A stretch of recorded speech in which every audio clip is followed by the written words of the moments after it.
Live from the House of LeMay Makeup and Dressing Room. Here comes Amber. Stop what you're doing. Here comes Amber. She's just doing what she can. Here comes Amber. Cue the spotlight. Here comes Amber with 2 drinks in her hand. The matriarch of fashion, secret sewer glasses, you can't look away. Ask her, does she do it? There's really nothing to it. She's got that feminine game. If you have a party, or if you're feeling naughty, call up the House of LeMay. Here comes your favorite gal. Here comes your queen. Here comes your talk of the town. And we're live tonight. The music starts playing. It's time for cabareting. And we're live tonight. Ladies and gentlemen, please turn off all cell phones and get ready for your host, Amber LeMay.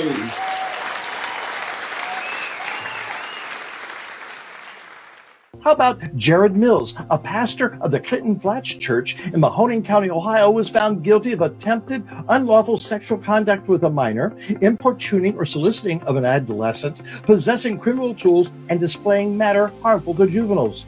Now, I haven't heard of any drag queens being busted for any of these crimes this week. Have you? And then there's Michael Spiro, pastor and co-founder of the North Clackamas Bible Community in Oregon, who was sentenced to 160 months in prison after being found guilty of 2 counts of first-degree unlawful sexual penetration. It's the third time since 2015 that Spiro has been tried for sexual abuse. Spiro repeatedly sexually abused 7 girls at the church he pastored from 1988 to 1996. I'm sure those young girls would have rather gladly attended a drag queen story hour. It's super cutthroat. This season of All-Stars has been the most dramatic thing I think I have seen in years.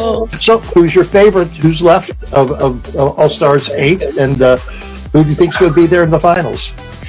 I have loved... Hello. Welcome to Amber Live. But first, I want you to like, share, subscribe. Thank you very much. Now, what do Barbie, Big Gulp, and Florida Man have in common? They're all a part of this week's news briefs.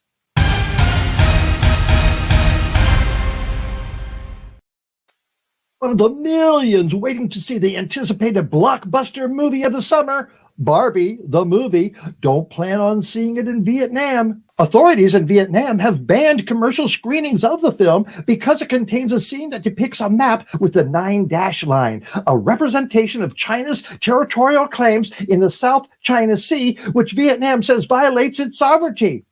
Here's the trailer for the movie.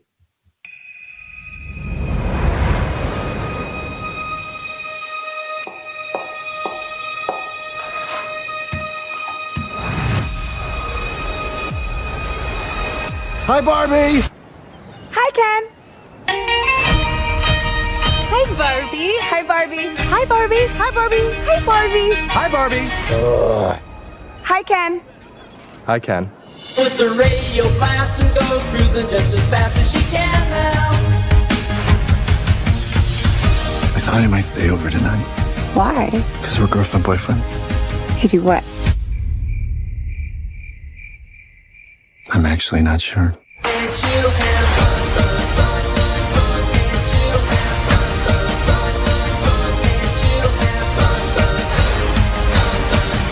Okay, ladies, let's do this.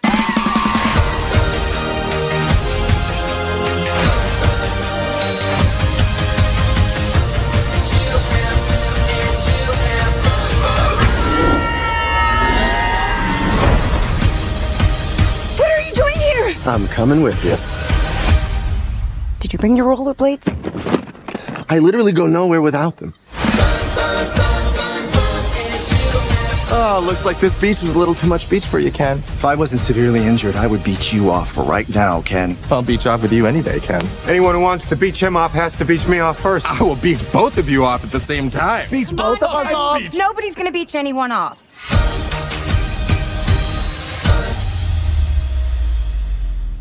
I think Vietnam could find more than the 9-dash line to be offended by. The movie hits theaters on July 21st, but not in Vietnam.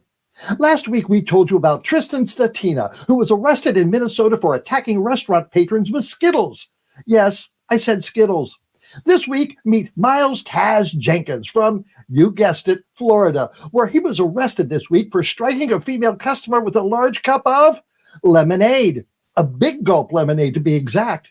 Jenkins, who was a clerk at the 7-Eleven, apparently got frustrated with a customer over payment and threw the large beverage at the woman. He was charged with felony battery and booked into the county jail. The alleged battery is being charged as a felony due to Jenkins having a prior conviction of sexually battering a young girl, a crime for which he served several years in custody.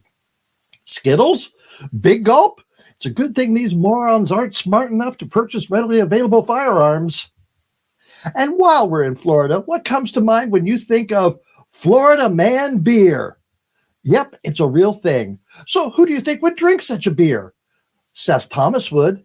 Cops say he was drinking from a can of Florida Man at the time of his arrest for disorderly intoxication, a misdemeanor. Thomas allegedly was yelling at traffic while walking the roadway in front of traffic and refused to stop. The beer, produced by the Tampa-based Cigar City Brewing, is a double India Pale Ale that is, and I quote, brewed with a nearly criminal amount of hops and a moderate bitterness that just about matches Florida Man's general disposition. Finally, truth in advertising. And that's this week's news briefs.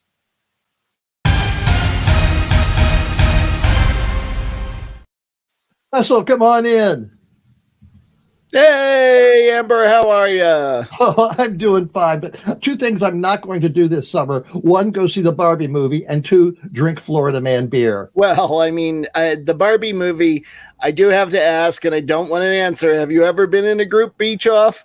But with that kind of joke in it, shouldn't like everyone in the South be, or at least all the religious right, be protesting that movie? I mean, They won't unless there's a drag queen. They'll take their kids to see it, and they'll laugh the whole way through it. Yes, they will. Yes, they will. All right, Russell, I know we've got some new viewers tonight. What's the best way to watch Amber Live? Well, the best way to watch is always on YouTube, and that's because Amber is in full HD on YouTube, and you can find us at youtube.com/AmberLive. Plus, a lot of your friends are over there on YouTube in the chat room, so you want to go chat with them and say hello and talk to Amber and I when we're in the chat room as well, so you can have a lot of fun. That's so youtube.com/AmberLive. That's great. That's right. And you've got some other news tonight, don't you? I do have other news. We have brand new products that are in the Amber Live store. So you can go to amberlive.tv and you can see here we have a brand new design now with better legs. And there are t-shirts, there are tank tops, and there's even some mugs that say that on it. And then we have a series of pins that are Yes books. And there's one Amber Live pin that goes with them. And you can get those to show your support for Drag Queens, Drag Queen Story Hour, and just reading in general, because we know a lot of our fans also read. We actually think we have a very intelligent group of people who watch Amber Live. So I know Gary Buck reads. So, Gary, you need those pins. Yes, he does. All right, Russell, anything else you want to talk about? Well, of course, there's the bustiers. And we have brand new bustiers this week. We got a super bustier, our first one of the year, and that's Larry Lamori, our good friend in Florida, believe it or not. And we love Larry, and we wish him the best, and we know that he's been a supporter for a long time of Amber Live. And then we have Love/Flower Fan 1, who is a viewer of Amber Live and also often with us on Amber Chat. And the two of them have both become a bustier and a super bustier, and that's a big help. And again, I actually didn't say it, so I'll show this again. If you'd like to become a bustier and join them, use that Venmo at RJD Pro, or go to amberlive.tv and look for the donate button. And we thank all of our bustiers because it's a huge help to pay the bills. Yeah, this past Wednesday, we did do our Amber Chat. It's the first Wednesday of every month. We get online for about an hour. It's you and I and maybe some of our other guests, and we just chat for a while about what's catching up, what's catching on, and what we have for dinner, what we're watching on TV. It was just a nice chat fest. We had a really nice one on Wednesday.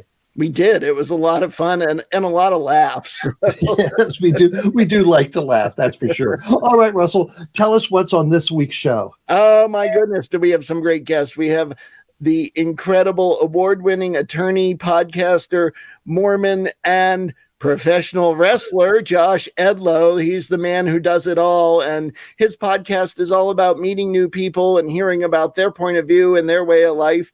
So he's quite well-rounded, and he has a lot to say about that. And Amber has a lot to ask him. Yes, I was on his podcast, and you can go on our website and find that and listen to it. It was a very interesting interview. He asked me some really cool questions that I answered them.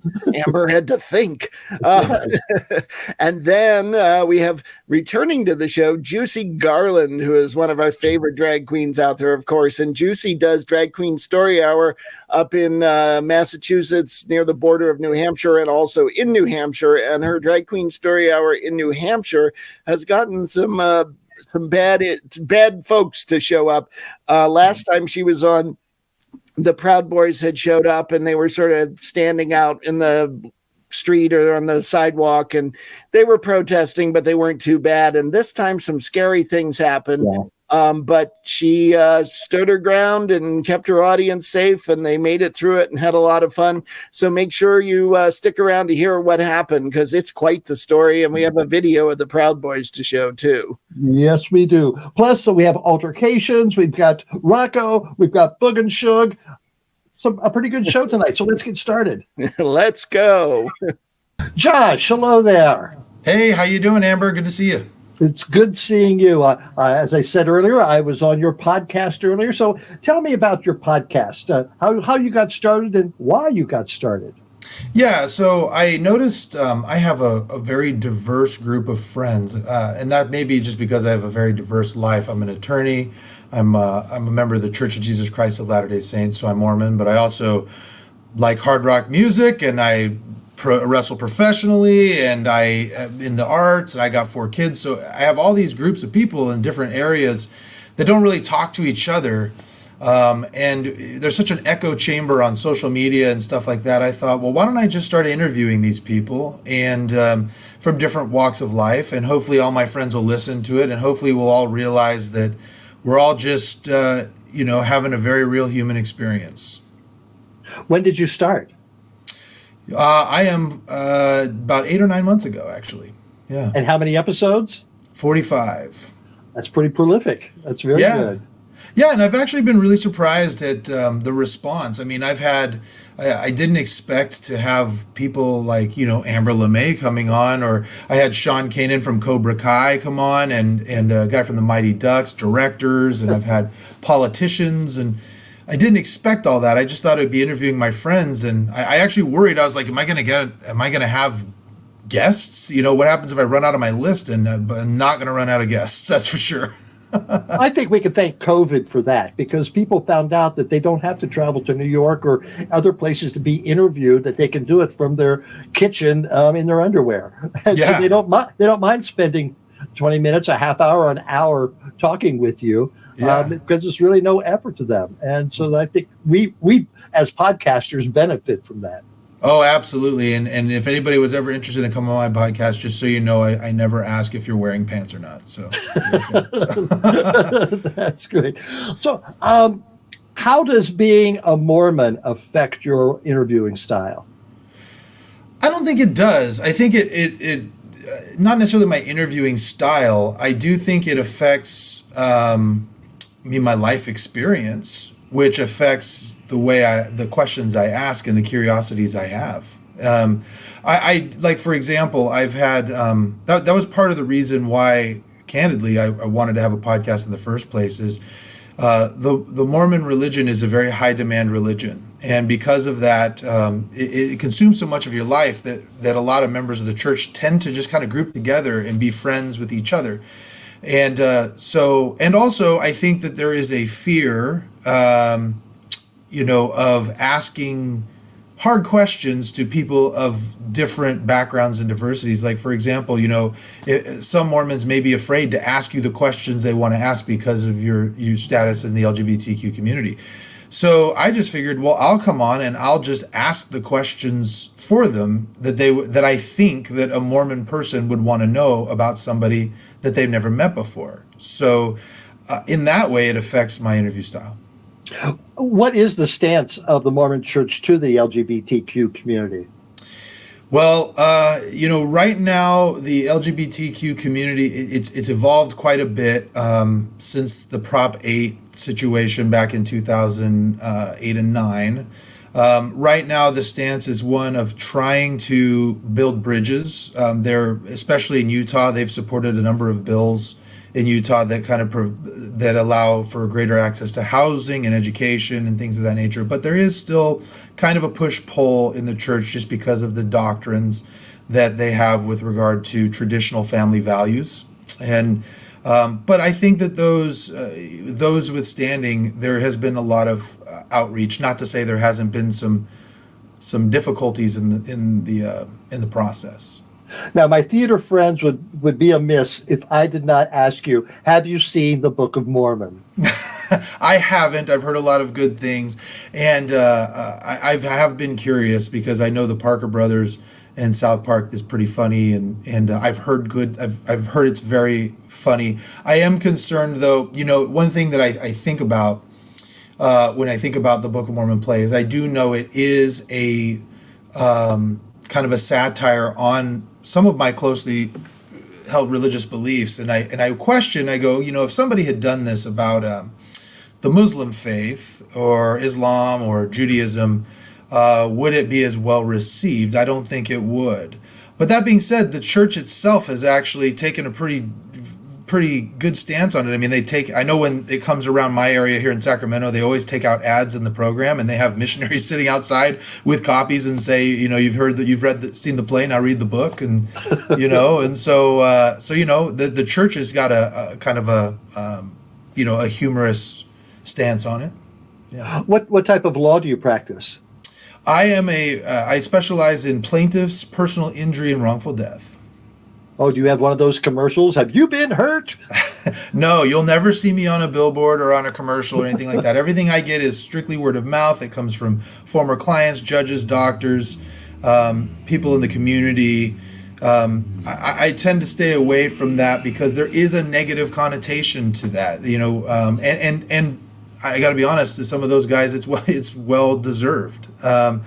But no, we actually, my process is a lot different. I'm not a place that does a churn and burn, just bring everybody in and try to settle their cases. I work their cases down. I've gone to trial on many cases and gotten verdicts. And my entire firm, there's somewhere between 28 and 30 attorneys here. And we all practice this, and we all vigorously pursue for our clients. And it's all word of mouth. What's your favorite part about being a lawyer? Helping people. I was telling somebody, as a Mormon, I went on a mission for my church and spent 2 years in Indiana, various parts of Indiana, just going into people's homes and helping them spiritually in ways that they couldn't help themselves. And I get the same feeling doing what I do here. The things that I do, it's not necessarily as spiritual as it is physical and emotional. But these people who come to me are hurt, and they don't know how to handle the case. I tell people when they come in, because everybody comes in and says the same thing. They say, I'm not the suing type. Well, nobody's the suing type. Nobody is. But I tell them, imagine if you're playing a game of chess, and the person you're playing plays chess 20 times a day, 5 days a week, and you've never played. You're going to lose every time. And that's really what it is. You deal with an adjuster who deals with 20 people just like you every single day. They know this. They know the rules. You don't. Not because you're not smart, but because you've never had to. And I know the rules. And the good thing about having an attorney is they are no longer allowed to talk to you. They have to go through me, and they love that. So I'm able to take all the legal stuff off of you, so you can just focus on getting better and healing. All right, talk to me about wrestling. How did you get started, and what do you do? Yeah, so wrestling, I really, right now, I'm more just spot shows here and there. Back when I was about 18 years old, I got involved with wrestling. You can't see on the video, but I'm 6'7", and right now I'm I don't know. I'm somewhere between 280 and 290, and so so I'm a big guy, and I've always loved pro wrestling. And a school opened up in my area. I went down, I trained. It closed down, so I kept training in my backyard, and then people started coming and watching, and I ended up on a bunch of news stations, and then promoters called me and booked me to come and wrestle in their shows, and then I ended up in a movie and. Doing it's called Backyard Dogs. You don't want to see it; it's not any good. But I was in it, and then I went on my mission and came back, and then I promoted it for charitable events for a few years. I own a wrestling ring, and so did that, and ended up working with a lot of cool names. Ended up working with like Impact Wrestling, doing some lucha libre for MTV, doing a bunch of different stuff, and then now it's just my kids. I have 4 kids that they never really got to see me actually wrestle, and so I've donned the tights recently to see if I still have a little in the tank, and it's very little, but I still have a little more. What's your wrestling name? Right now, it's actually a play on my Mormon upbringing. I call myself Brigham, and so it's not like I don't dress up in any sort of Mormon garb or anything. I just use the name. Yeah. It's fun. When's your next match? Supposedly it's August 5th it'll be in the East Bay. And so for Action Coast Wrestling, that's where I've been doing most of my stuff. And but yeah, like I said, I mean, at this point it's just me doing it for fun, and I want my kids to be able to see me do it a few times. So what's going on in Sacramento political-wise? DeSantis has shipped people up to California. Has that affected you in Sacramento? Not really. I mean, in fact, I've not even heard of that. So I don't know anything about that.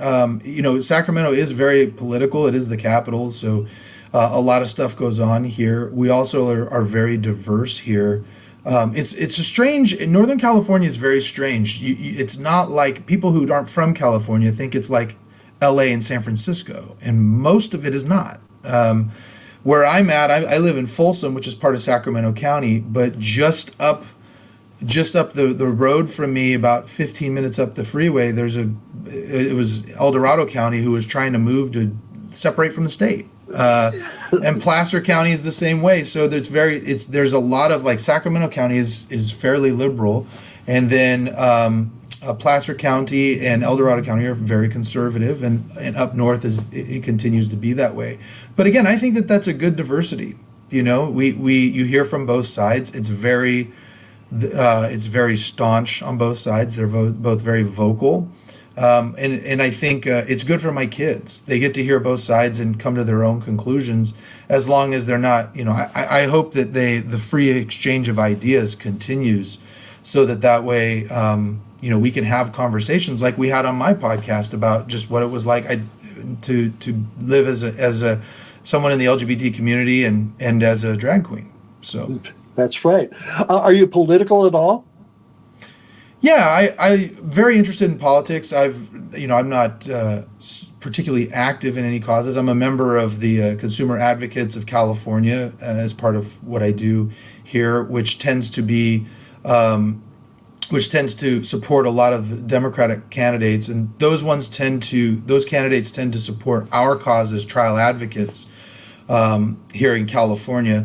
I would call myself moderately conservative, in that I do believe that there should be less government involved in our daily lives on all sides, kind of a libertarian in that way. But I do also agree that there are some places where government can, in fact, protect us with regulations. So nobody likes me. I doubt that. You've got so many varied interests. Is there something else you'd like to pursue at some time? I don't know. It's interesting you bring that up, because I've been at a crossroads for the last couple of years, and I think that this podcast has really kind of fed a need for me. I'm lucky at my age. I'm 42 years old, which means by the actuary tables, I am officially middle-aged, and my kids are getting older, and I was lucky I always felt I would be successful in the law, but I didn't realize I'd be as successful as I was, as quick as I was. And as far as all the goals I've had in law, I've really hit them all. Become a partner at my firm, which is the best personal injury firm in the state. And so now I'm kind of going, okay, so I'm a very goal-oriented person, and I'm going, what's next? I love what I do as an attorney, and I'm going to do it until I can't do it anymore. But what else is there? And that's actually part of the reason why I started podcasting, is to interview people and kind of feed that interest. And it's been very rewarding. Now, the podcast, do you see that going anywhere else? I think I'm going to continue to do it. I hope, I tell people, and maybe everybody starts this way, I don't have any expectations. If it blows up, that'd be great. If it doesn't, I'll tell you this story real quick. I had a woman on who I've known for a very long time. She came on anonymously. She was a member of my church.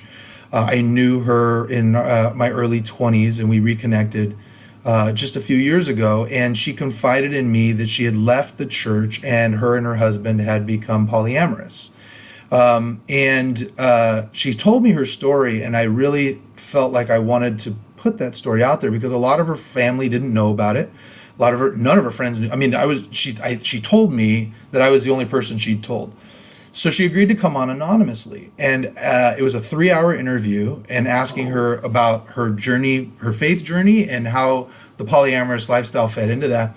And then I get a call from her sister.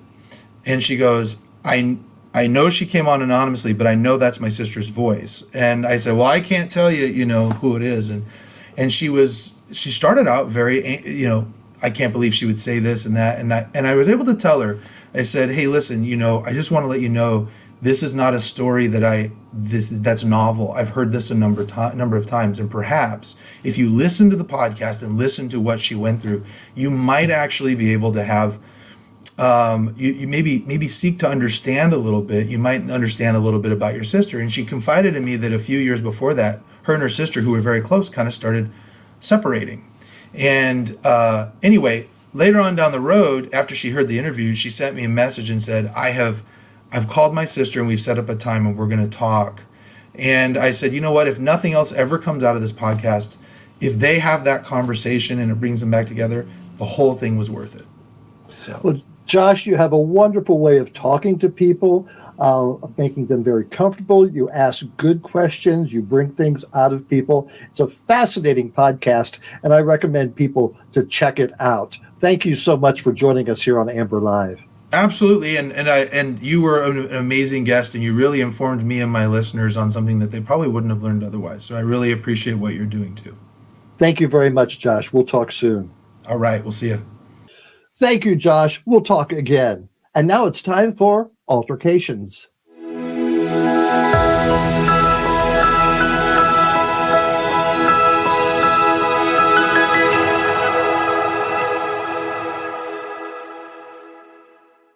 For the past several weeks, we've been presenting Altar-Cations, a response to the right-wing accusations about drag queens grooming and molesting children. We have offered that it is far more prevalent that the offenders are likely to be associated with religious organizations as preachers, teachers, or choir directors. We've asked that if anyone has proof that a drag queen or has even been charged or arrested for similar actions, let us know. And someone has. Via our social media, someone sent us a link about Anastasia Diamond, otherwise known as Bryce Williams. Over a year ago, in June of 2022, Williams was charged with 25 counts of possessing childhood pornography. In May of this year, Williams was sentenced to 22 to 44 months in state confinement. Possessing child pornography is illegal as well as disgusting. But how does that compare to Jordan Huffman, a youth pastor in Portage County, Wisconsin? Last month, he pleaded guilty to 2 counts of repeated sexual assault of a child and was convicted as a result. 6 other charges were dismissed as part of the plea deal. Court documents state the alleged victim said the crimes began in 2017 when the victim was 12 years old. Authorities were told Huffman was working as a youth pastor at Woodlands Church in Plover when he was contacted to mentor the victim. Mentor indeed. Matthew Brown, teacher at a Fort Wayne, Indiana Catholic school, has been charged with 4 counts of child seduction. Investigators say staff at the Diocese of Fort Wayne South Bend contacted police in August of 2018 to disclose that a former student reported being in a sexual relationship with a teacher. According to the court documents, police say Brown was taken to the Fort Wayne Police Department last month, where he admitted to the allegations detailed by the victim. Meanwhile, in Texas, good old boy Ronnie Allen Killingsworth, the longtime pastor of a Wichita Falls church, has been indicted on 6 counts of sex crimes against children involving 3 different victims over 11 years. Last month, he was indicted by a Wichita County grand jury on 6 counts of indecency with a child by sexual contact. Each of these 6 charges is a second-degree felony offense with a bond set at $25,000 for a total of $150,000. Court documents show Killingsworth posted cash bonds on all 6 of the charges. Somebody better check those collection plates. Those were all 3. Now, any recent drag queen arrests? And that's this week's Altar-Cations.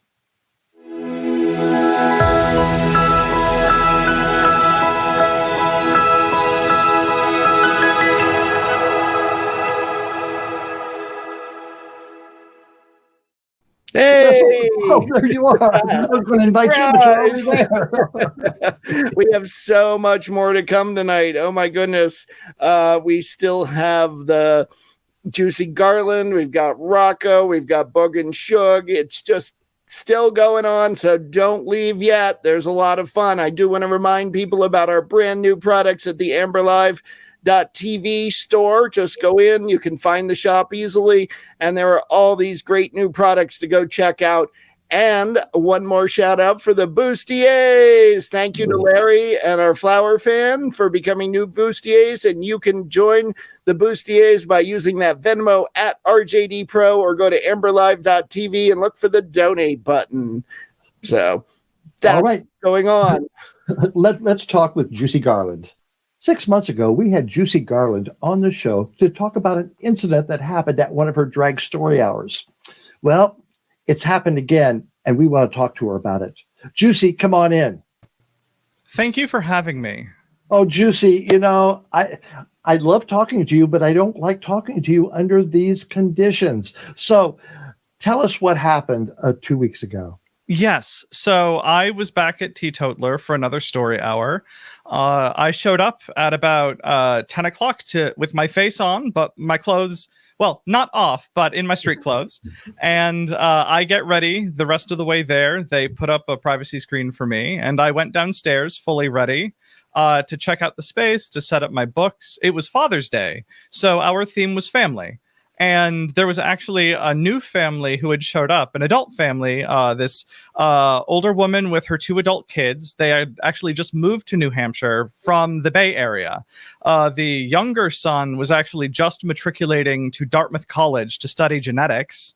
And the older sister was actually just going to start working to do genetics research at Dartmouth College. And I have a science background, so we had a lot to talk about. And this was at about like 10:45, 10:40. And as we were talking, this group of maybe about 20 or so Nazis in like uniform khaki cargo pants, the gall of them to wear cargos, and then matching t-shirts with little Nazi symbols on the chest and matching hats and masks, came up to the floor-to-ceiling windows, and they started shouting obscenities and chanting things and banging on the windows. Juicy, we've got a video. Let's roll it. Yes. Russell. Oh yeah.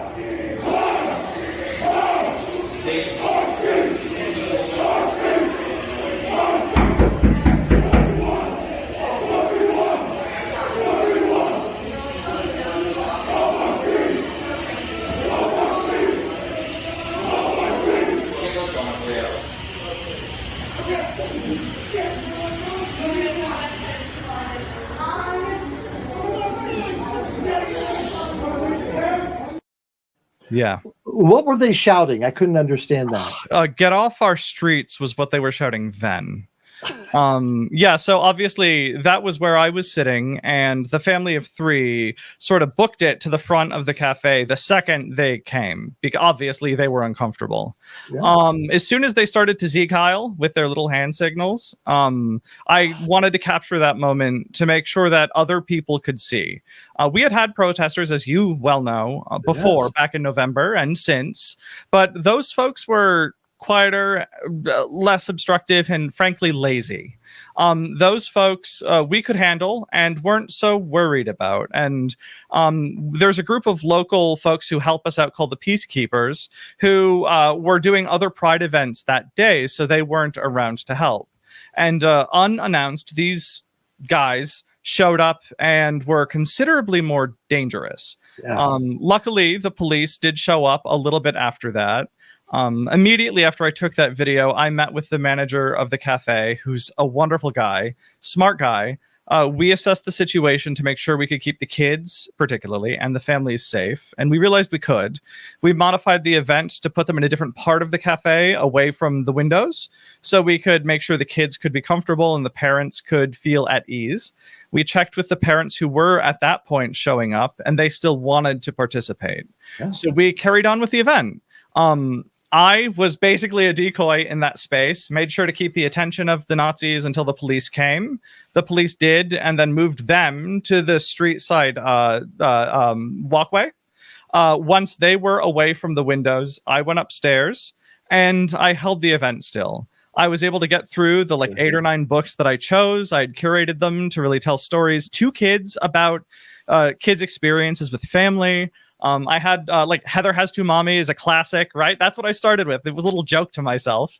I had a story by Jamie Lee Curtis, who has an adoptive daughter. And it was about this adoptive daughter who wanted to hear the story again about the night she was born. And there was a story about this Dominican kid whose brother was going away to the military. And to keep him home, this kid painted a picture of the world because that's what his brother wanted to see. And it was all sorts of different stories for different kids from different families. And it wasn't easy to get through. It was a tough job juggling, keeping the parents comfortable, right? We could hear these chants outside, and making sure the kids were safe and oblivious. And I was able to do it, but it was tough. Were there any repercussions to those people? So far, no. But I do believe that there is an investigation ongoing. These folks who came to disrupt the event, I think, may have crossed some lines. So I'm hopeful that action will be taken, but it's not up to me. So we'll see what happens. I mean, they had masks on. How brave. They Right? wouldn't wear masks 3 years ago. Yeah, but now they'll put one on. Yeah, clearly they don't exactly have conviction in their beliefs and wanted to hide their identities. And who coordinates their outfits? I wonder who. Well, someone without taste. But clearly, unlike prior protesters, these guys were organized. They knew the chants. They knew the chants. Yeah, they were clearly practiced. They had ordered T-shirts with the same symbols. They had planned this. And that's the troubling thing, is that unlike the prior lazy protesters who really weren't coordinated much, these guys have a plan of action, and we have to really take precautions. And luckily, the cafe is and will. And these families who want to attend will be safe, and we will keep going. Where else do you perform in the area other than the cafe? Yeah, so actually, a couple other libraries have reached out to me, so I will let them handle announcements to keep their safety, right? I'm actually on July 8th performing at Club Cafe in Boston with the Sisters of Perpetual Indulgence. Oh, wow. We are doing Dungeons and Drag Nuns. So we're doing a live D&D event for charity to help support unsupported youth in New England and the Boston area. And that's what I have planned right now live. I also do a bunch of streams on Twitch. You can always follow me on Twitter or Instagram. I post stuff all the time. So yeah, just I keep posting stuff and you can find me. Juicy, what's your day job? So I don't really talk about that much to keep that protected, but ultimately, I work in the sciences, and I actually work in quality and regulatory in medical devices. So I keep people honest and keep patients safe.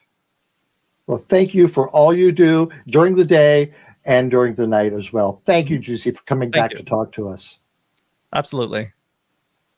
What a fighter. What a good person. Thank you, Juicy. What an interesting show. And thank Russell for putting it all together. Until next week, have a good one. Book and Shug, bring it on. Why do you always pick your nose? Oh, I don't know. I'm just bored, I guess. You could pick your favorite episode of Amber Live instead. I think I'll stick with the boogers.